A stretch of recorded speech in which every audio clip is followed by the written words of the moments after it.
welcome back to my channel, The Gist with Yomi. Nice to see you again. If you are a first-time viewer, thank you. And if you are a returning viewer, oh my goodness, thank you so much for tuning in again.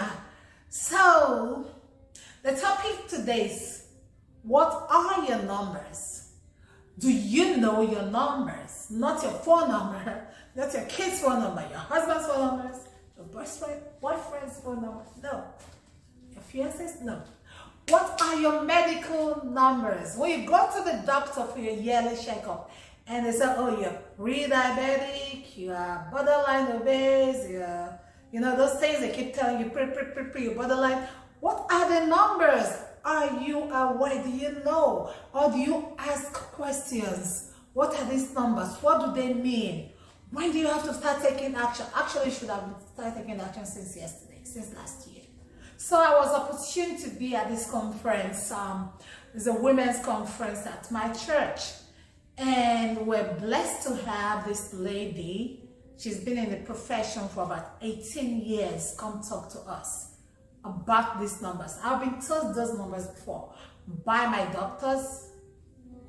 I just say, this, you're that, and you don't even bother to ask. As long as they say you're okay, you're fine.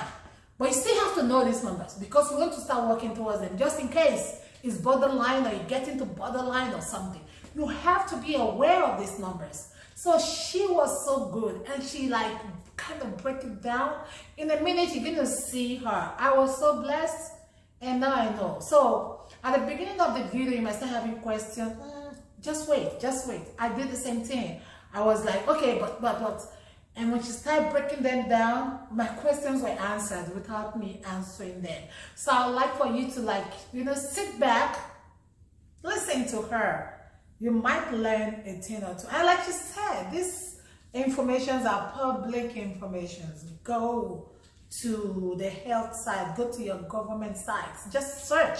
You will see them, but for some of us that are so lazy to just type in that search word and search, here you have a video in front of you. You don't have any excuse. So next time when you go see your doctors, when they start giving you those numbers, you might have questions, or you will at that time know the meaning of those numbers. So I'll leave you to watch and I'll come back when you're done. Thank you. So I've been a nurse for 18 years. I graduated 2004 from UT. So I've been an ICU nurse, a CVICU nurse, for a good while. ICU is my thing. I love it. I've done a few things along the line. I've been an educator, done some business, and I'm back taking care of ICU patients. So this is more of what we talk about every day with our patients. And we try to also emulate what we say as much as possible. So today's topic, most of us already might know what we're talking about, but it's just a refresher. At the same time, it's the topics are important for us to take note of. And on a more serious note, we see a lot of people coming. Some of them I've been healthy, I've been okay, I've never been to the doctor. They're in their 40s and their 50s, and their first time they're having a heart attack. And I had one the other day, and he's like, I've been healthy, I've been doing everything, I don't smoke, I don't drink, I don't do anything bad, and I exercise. Why am I here? I just had a heart attack, and he was lucky to be alive, That window was met. And then some go through, they smoke, they drink, they don't exercise, they're sedentary, they do everything that that they are not supposed to do. And they don't have a heart attack. They don't have stroke. They don't have the brain aneurysm. Their cholesterol, some of them are normal, and you're like, what's going on? So it's not to say that if your cholesterol is high or if the probabilities are there. but it's upon us to make sure we do what is right. And we as children of God, we know that, the Lord be with us all the time. And when things happen, we just say, if it's the Lord's will, then so be it, right? So we're going to talk a little bit about taking charge, healthy steps. What do we need to know? The basic things about knowing our numbers. And some of those things we'll look at, is why is it important to know your number? Say, knowledge is what? Power. When you have that knowledge, either you use it for yourself or you can pass it on to somebody else, right? Our children. I had the opportunity to do cholesterol checks on all the kids because I think by age 12, you're supposed to do their first lab work, I think, to see what their cholesterol numbers are. Some kids don't even get to check their cholesterol until when they go to the doctor at some point. So it's important that we have the knowledge. What do we need to know to make sure that we stay healthy? What do we need to know to make sure that we help the next person that is close to us? We also need to identify when there is a problem and then to seek help. If you know your number, or if you check somebody else's number and you can tell that there's a problem, you can advocate for that person and you can help that person get the help they need at the time when they need it. And also, because we're looking at this from the biblical standpoint, we have to tie the Bible into it. And I think James 4:7 says, so whoever knows the right thing to do and does what? Fails to do it, to him it's what? It's a sin. I didn't say it. Did you say it? Okay. Who said it? God said, right? And because God said we should do what? We should do the right thing. We should obey, right? And then we all love Proverbs 31. Proverbs 31:17, it says she does what? She dresses herself with what? Strength. And makes what?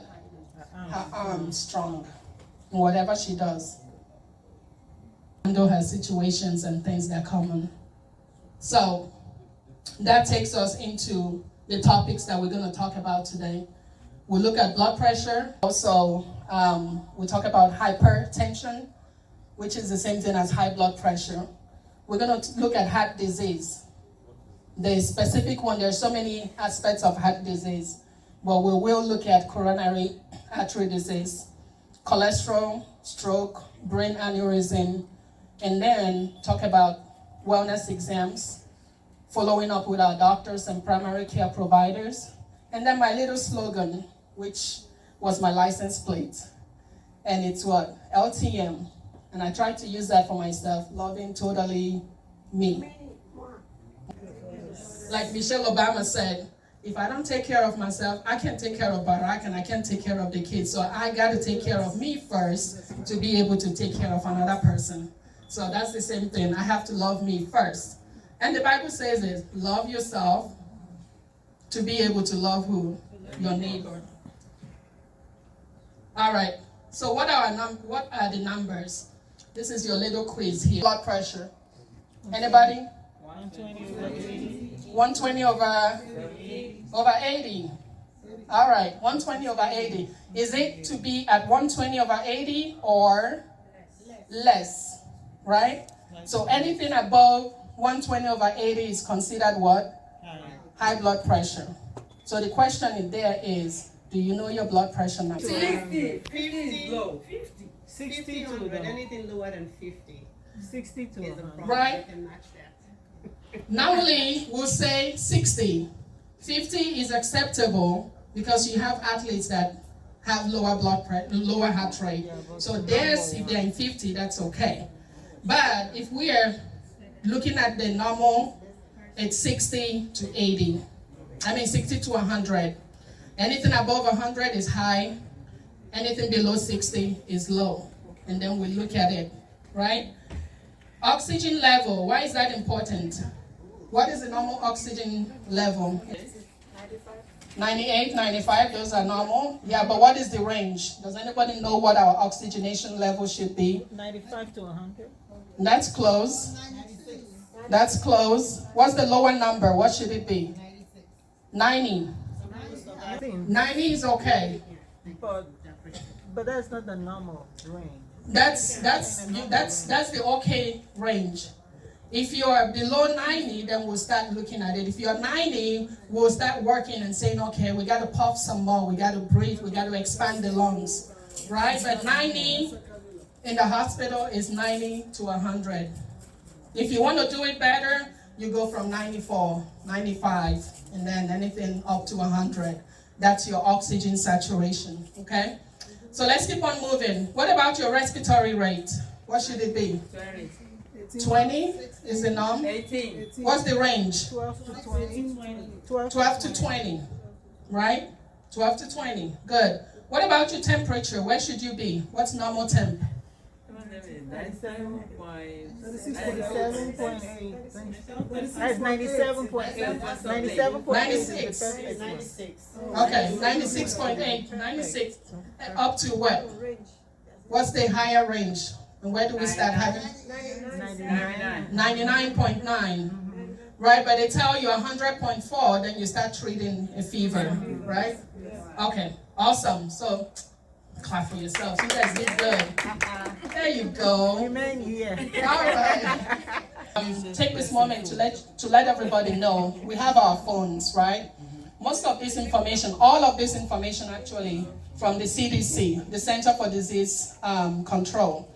You can get all of this information there. You can go to American Heart Association online and get all the information you need. You can Google it and get whatever you need. So now, we talked about it. Your normal blood pressure, 120/80. If you're pre-hypertensive, you're looking at up to 139. The range is the margin is very small, right? So if you have a blood pressure 130/90, you are hypertensive, right? And then if you're looking at treating your blood pressure, anything above 140 of the upper number and anything above 90 of your bottom number, you definitely need to see a doctor. We might say, oh, I'm fine, that's okay. But what is high blood pressure? What does it do? What is it called? Why is it called the silent killer? You don't feel anything. It just does its thing inside your body until it manifests and you have those actual symptoms, until you become very symptomatic. Then, it's done its damage in your body. If you look at me, you can't tell if I'm hypertensive, can you? No. That's the biggest problem. And that's why we, need to have a blood pressure cuff at home. Once in a while, check your blood pressure.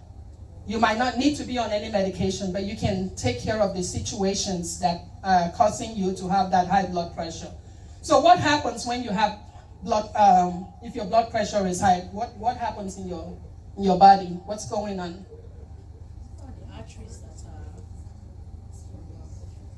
The arteries, right? Right. And on your right-hand side, you see what your blood is clumping, it's getting thicker, it's compressing the artery wall, and over time, you see on the pointer is not really working. Okay, there we go. Then on the left side, you see the good artery, and then you see the compressed artery, what it's doing.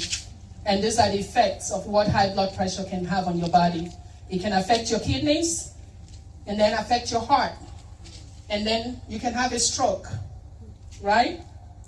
All these complications come over time. And once there's a damage to any of these organs in the body, sometimes it's irreversible. And depending on at what stage you catch it. So that's what blood pressure in a nutshell does. It's a silent killer. So we need to know our numbers to be able to address those the blood pressure situation. All right, coronary artery disease. That's the one that affects our arteries, right? And some heart attacks, just like high blood pressure, they can be silent. You can be healthy, and the next minute you're like, oh my God, I'm having that chest pain, and there you are. You've lost that muscle. Okay? So heart attack, look at the symptoms on the heart attack. Chest pain or discomfort. You can have an upper back or neck pain, indigestion, heartburn. Those are very specific because for women, the presentation is slightly different from men, right? And that's why women, we can be going and we think, well, oh my God, I just had a heartburn. Oh, it's just a heartburn. You pop your, what is that? Your antacid, and you keep going, right? So it's important for women to pay more attention. It might just be a heartburn, but it could be something else. So check it out. Don't just ignore it. That's the main difference between the heart attack presentation in men versus the heart attack presentation in women. You can have nausea, vomiting, extreme fatigue, upper body discomfort, dizziness, shortness of breath, in addition to other symptoms. What is going on in your body? Could it be something else? Don't ignore it. Investigate it. And then arrhythmias, fluttering feeling in the chest. Oh, my heart is just, fluttering. We keep moving on. That's, issue in there telling you that something is wrong with the heart. And then heart failure. Over time, it loses that elasticity. Think about a rubber band. When you keep stretching a rubber band, over time, can you get it back to where it starts? No. What happens? It gets weaker and weaker. That's what happens to the heart when we don't take care of it. It keeps stretching, and when it overstretches, it just has the blood sitting there, and that blood becomes swelling on our legs, and it takes other shapes and other forms, shortness of breath, fatigue, and at that point, we have issues to deal with. And the sad thing now is, in the ICU, it's more of the younger generation, our 40s, our 50s, and 30s, are now coming with heart disease, high blood pressure, uncontrollable. It's just manifesting because we are not taking the time to really take care of ourselves as we should. All right, so same thing with blood pressure, the coronary artery disease. Those arteries that are feeding our hearts, those heart muscles, we have to make sure that they stay clean, right? So if something happens to any of the arteries in the body, in the heart, the blood flow, the oxygen that feeds those muscles will die, or it can be occluded. So those arteries that you see that are feeding the heart also can have plaques. Same thing here. We want to make sure that it still has the ability to pump the blood that it needs well. So like we talked about, the presentation between men and women are there.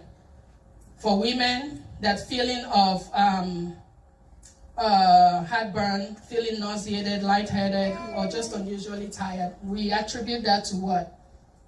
Mom syndrome. We're tired, We're just, let me just go and lie down. Let me just go and rest it. Is it just tiredness? Or could it be something else? Are you going to check it out? In a nutshell, what is cholesterol? What does it look like? What does it do? Fat that block in your brain. Too much cow leg. Arteries. Fat. And That is, the blood will not flow. the blood will not flow, yeah. Right? Think about your juicy juice chewing gum. That yellow color chewing gum, right? The plaques look like that. After you've chewed it, try and just take a toothpick or something and start feeding it into this artery, right? Those cow leg, when we cook them, we eat them with all the fat and all the oil, and they're looking for where to go, and there's nowhere for it to get cleaned, right? Where does it go? It sits in the arteries, and the arteries are not really big. I don't know if this looks like it's even bigger, the hole. So imagine when we cook the chicken and we don't scrape the oil from it, or we want to pour the oil inside and eat it. The cholesterol, we have, they form what they call plaque. And it sits in there. It has to go somewhere. So it's important for us to know the different kinds of cholesterol.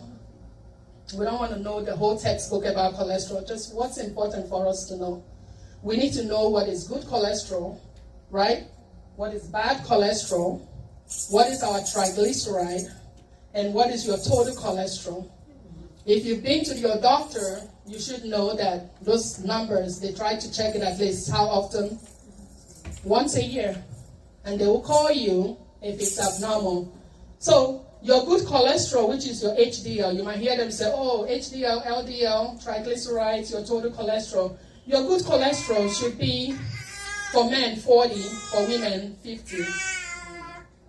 Right? Your bad cholesterol should not be more than 100. But we see us with high numbers, 200s, more. Your triglycerides, which is the amount of fat, right? The higher it is, the higher your chances of having a heart attack because you're building up more plaque and more fat in your arteries. And then the most important one is when you take all those and you put it to your total cholesterol, it should be around 150. Has anyone seen anything higher? 300? Yeah. Yeah, 250 is 200s. Right? And that's over time.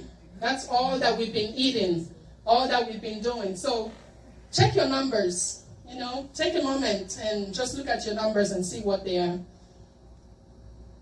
So now, we talked about the plaques. Look at that. Look at the yellow, which is the plaque. Look at how it's taking up all the space, right? That's what it's doing in our bodies. From just build up over time. It doesn't start in one day. It starts from the minute we are born. All the food we eat and how we do it. That's the plaque that is taking up the space. So what's going on? The blood is not able to flow, right? Look at how it's fighting that space. So that's what we need to work on and be aware of. All right, so now we'll talk about stroke. Same thing. The artery, right? If we don't take anything else, the artery. Stroke, blocked artery. And when it's blocked, over time, it ruptures. And then the situation starts. The brain is such a delicate place, and when something happens, time is of the essence to take care of it. Right? So, artery. Manage your blood pressure. Manage your heart, because the heart sends what? Blood up to where? The brain as well. So it's central to the top and the bottom of our bodies, right? All right, so signs of stroke. We need to be aware of this. The YouTube video is not able to play, I'm not sure why. But if you notice anyone or yourself having any of those symptoms, numbness or weakness in the arm, the face, the leg, if there's confusion or trouble speaking or trouble just you not being able to understand what that person is saying when they start slurring and you just can't make sense of what they're saying. Or if they have trouble seeing or trouble walking when they're dizzy or, and then someone says, I have a bad headache. That headache, the worst headache. I don't know what it is, but I'm having that headache. Let's be conscious of all these symptoms. Is it just tiredness, or could it be something else? Are you going to check it out? Or what is cholesterol? Anybody? In a nutshell, what is cholesterol? What does it look like? What does it do? Fat that's not in your brain. Too much cow leg. Your arteries. Fat. And That is, the blood will not flow. the blood will not flow, yeah. Right? Think about your juicy juice chewing gum. That yellow color chewing gum, right? The plaques look like that after you've chewed it. Try and just take a toothpick or something and start feeding it into this artery. Right? Those cow leg. When we cook them, we eat them with all the fat and all the oil. And they're looking for where to go, and there's nowhere for it to get cleaned, right? Where does it go? It sits in the arteries. And the arteries are not really big. I mean, I don't know, this looks like it's even bigger, the hole. So imagine when we cook the chicken and we don't scrape the oil from it, or we want to pour the oil inside and eat it. The cholesterol, we have, they form what they call plaque. And it sits in there. It has to go somewhere. So it's important for us to know the different kinds of cholesterol. We don't want to know the whole textbook about cholesterol, just what's important for us to know. We need to know what is good cholesterol, right? What is bad cholesterol? What is our triglyceride? And what is your total cholesterol? If you've been to your doctor, you should know that those numbers, they try to check it at least how often? Once a year. And they will call you if it's abnormal. So your good cholesterol, which is your HDL, you might hear them say, oh, HDL, LDL, triglycerides, your total cholesterol. Your good cholesterol should be, for men, 40, for women, 50. Right? Your bad cholesterol should not be more than 100. But we see us with high numbers, 200s, more. Your triglycerides, which is the amount of fat, right? The higher it is, the higher your chances of having a heart attack, because you're building up more plaque and more fat in your arteries. And then the most important one is when you take all those and you put it to your total cholesterol, it should be around 150. Has anyone seen anything higher? 300? Yeah. Yeah, 250s, 200s. Right? And that's over time. That's all that we've been eating, all that we've been doing. So check your numbers. Take a moment and just look at your numbers and see what they are. So now, we talked about the plaques. Look at that. Look at the yellow, which is the plaque. Look at how it's taking up all the space, right? That's what it's doing in our bodies. From just build up over time. It doesn't start in one day. It starts from the minute we are born. All the food we eat and how we do it. That's the plaque that is taking up the space. So what's going on? The blood is not able to flow, right? Look at how it's fighting that space. So that's what we need to work on and be aware of. All right, so now we'll talk about stroke. Same thing. The artery, right?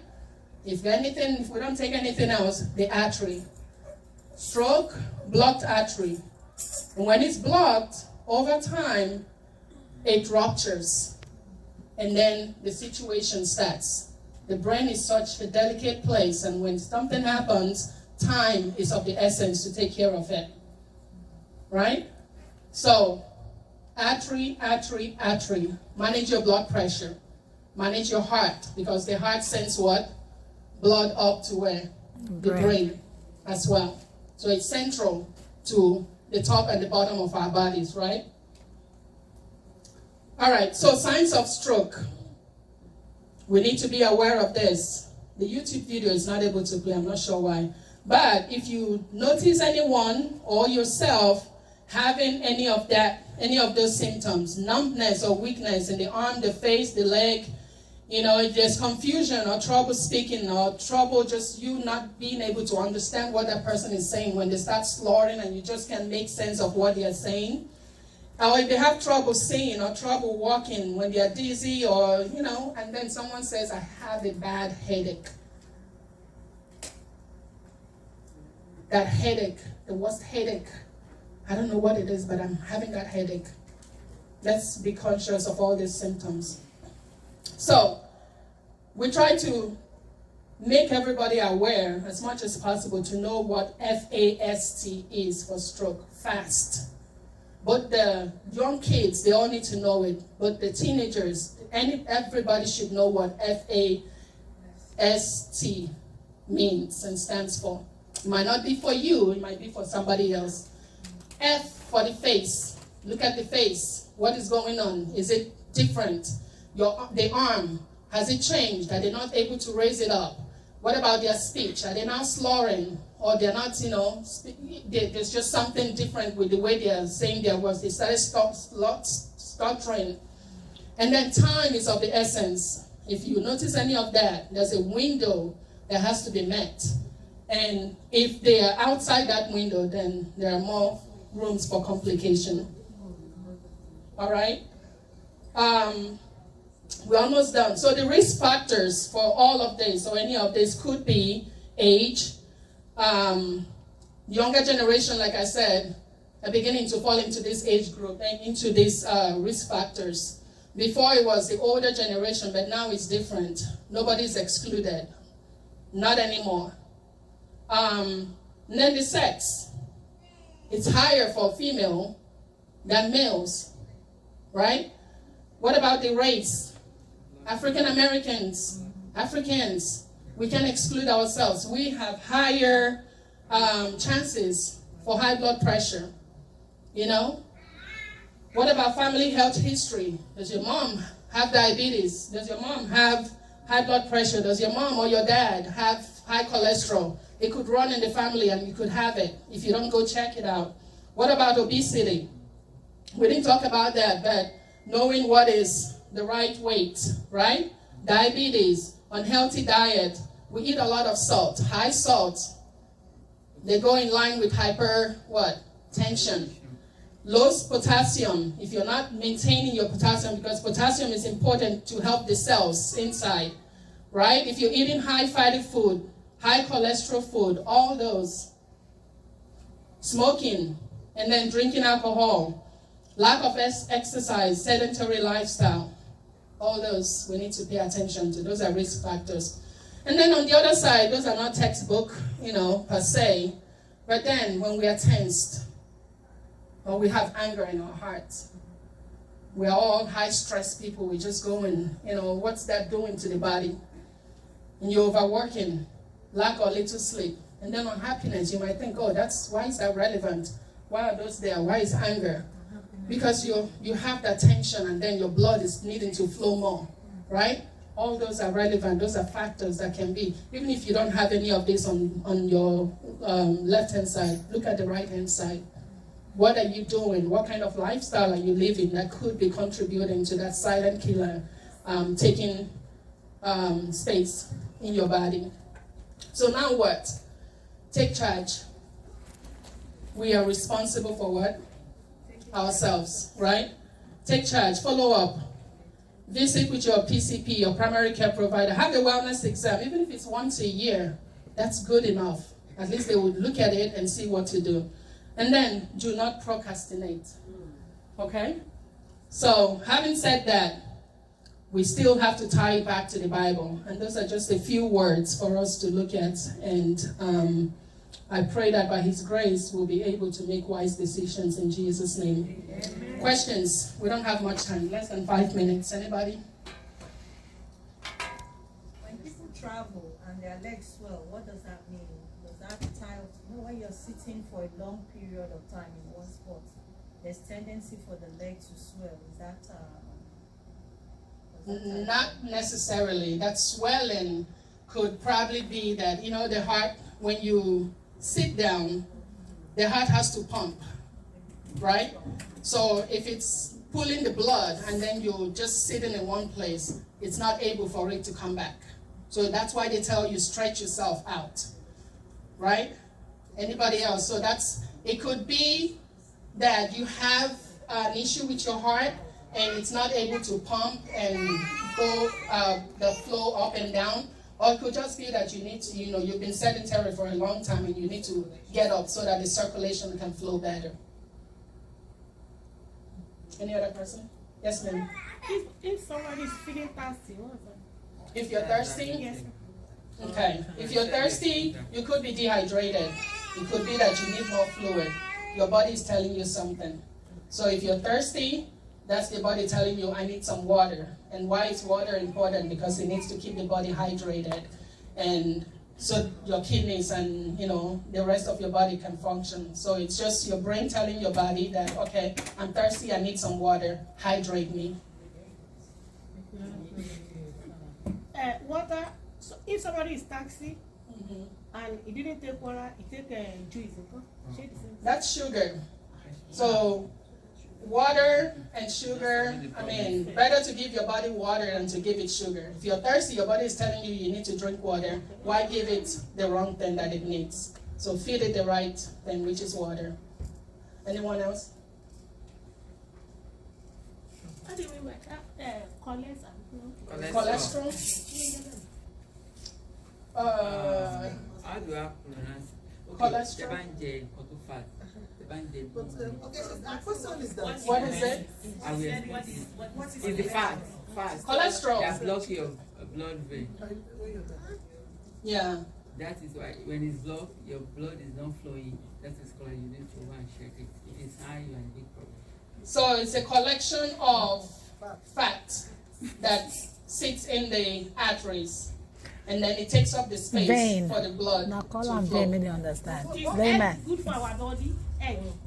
Egg is good, but like they say, eat in Yeah, moderation. too much of everything is not good. I have a question. Yes, ma'am. Is different diets. Go with it. When you're taking blood pressure medicine, can your blood pressure medicine make you have proteinuria, or is something else is happening to you? It's probably something else, which you need to check with your PCP. If you're having issues with your blood pressure and it's, you're noticing something else, check with your doctor and let them see what's going on. Maybe they might need to run some more tests to see. Okay? But like I was going to say, in those days, One house, one question here. like the food I know my father ate was all fat, and he lived till 80. I'm just looking at what is the difference between their time and this time. Because That we time are we didn't eating get anything like organic. that.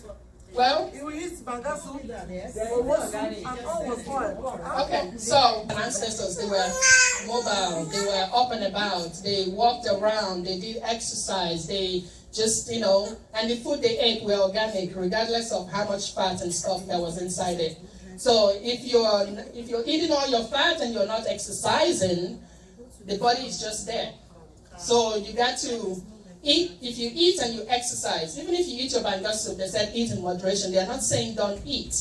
Eat in moderation, but the amount of physical activity you put should match it up or exceed it so that your body is able to function and burn the fat. All right, we'll save questions for next time. I hope this has been helpful. Awesome. Thank you. Hello, you're welcome back. I bet you learned a thing or two. And if you did not, go back and watch this video again. It is very, very important, especially for us women. It's mom's thing. We use stress. Stress can cause those things as well. Stress. And another lady gave us another talk on depression. Next time, please watch out for that. Thank you so much for watching, and I hope to see you next time. Please, if you've not subscribed before, please just click that subscribe button, and share with your friends. And this actually is very, very important. Share with your friends and your families. You might be saving a soul. Thank you so much for watching, and I hope to see you next time. Mwah.